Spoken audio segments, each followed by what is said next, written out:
ओम शांति। ओम शांति। ओम शांति। ओम शांति। ओम शांति। ओम शांति। 23 अक्टूबर 23। आज की मुरली का सार है, मीठे बच्चे जी बाबा जी। अब मनुष्यों द्वारा मिले हुए मंत्र जंत्र काम में नहीं आने हैं। अब मनुष्यों द्वारा मिले हुए जंतर मंत्र तंत्र सब कोई भी काम नहीं आने हैं। क्या काम आएगा? जो मन मना भव का मंत्र, एक प्रभु की याद। बाबा से हाथ, सबसे बुद्धि योग तोड़ दो। बाबा से जोड़ दो। जो गुरुओं का भी गुरु है, पिताओं का भी पिता है, टीचरों का भी टीचर है, सर्वोच्च है, जो सबसे ऊंचा है, सब है ना। इसलिए तुम बच्चे सबसे अपना बुद्धि योग तोड़कर एक बाबा को याद करो। एक सत्यम शिवम सुंदरम सच्चिदानंद स्वरूप सत श्री अकाल मूर्त परम पिता परमात्मा, जो निराकार है, जो सत्य स्वरूप है, जो कल्याण स्वरूप है, जो सबका भला करने वाला है, उस एक को याद करो। और आपका बुद्धि का योग बस एक से होना चाहिए। अब बार बार देखो दिन में, एक एक की तरफ है या अनेकों की तरफ है। बुद्धि कहाँ कहाँ जाती है? जितने भी रिश्तेदार संबंधी, दोस्त मित्र, पहचान वाले, बुद्धि उनमें जाती है। और किस में जाती है?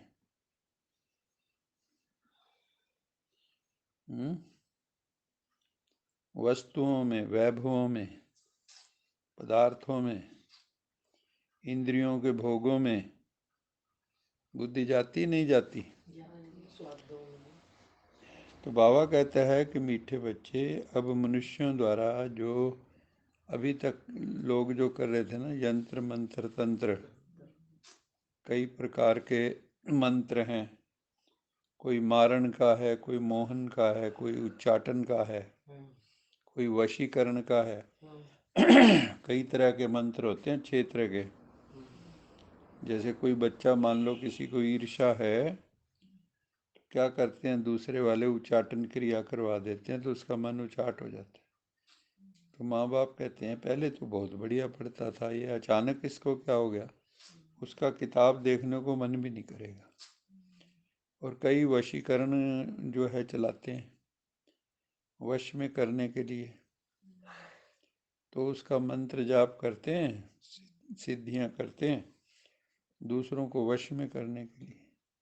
कोई किसी को आकर्षण में लाने के लिए मोहन बोलते हैं उसको। मोहन मैंने दूसरों को आकर्षित करना। और कोई किसी को मारने के लिए भी मंत्र करते।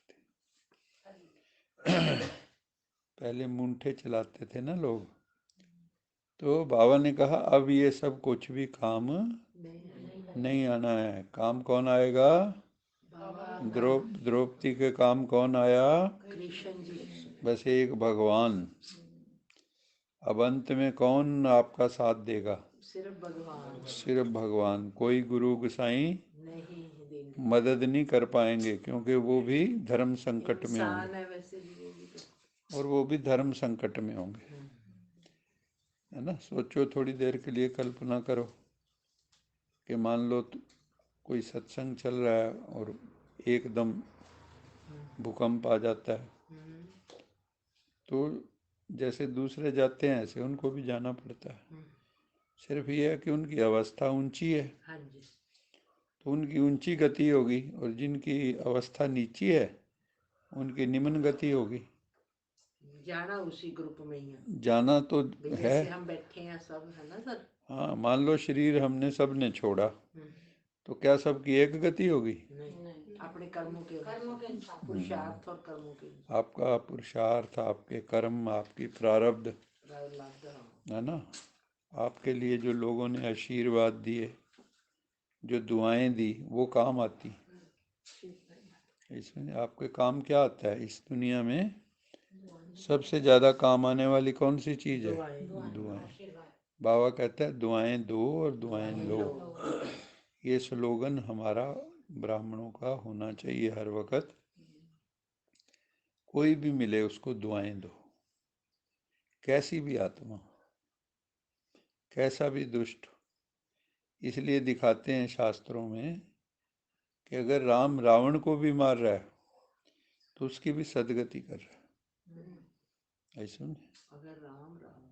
हाँ, तो उसमें दिखाते हैं ना, अंत में रावण की आत्मा भी राम में ही विलीन हो जाती है, ऐसे दिखाते हैं। क्यों दिखाते हैं ये सब?